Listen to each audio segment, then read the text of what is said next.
दक्ष police news, पहिले खाकी मग बाकी। बांगलादेशी महिलांना पुण्यातून देहविक्रीसाठी कॉन्ट्रॅक्टवर आणलेल्या 6 बांगलादेशी महिलांसह त्यांना निवारा देणाऱ्या एजंटला मंगळवारपर्यंत पोलीस कोठडी सुनावण्यात आली।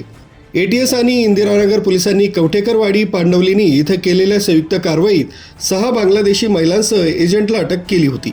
संशयितांना न्यायालयात हजर केलं असता त्यांना पोलीस कोठडी सुनावण्यात आली।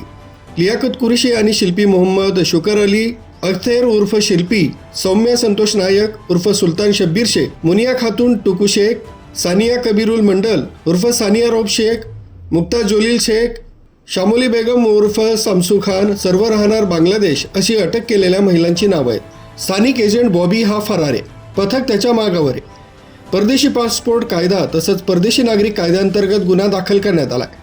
अंमलदार अमजद पटेल यांच्या तक्रारीनुसार कवठेकरवाडी पांडवलिनी इथं एका फ्लॅटमध्ये बांगलादेशी महिलांच्या वास्तव्याबाबत माहिती मिळाली होती। पोलिसांनी फ्लॅटवर छापा टाकला असता तिथं 6 बांगलादेशी महिला मिळून आल्या।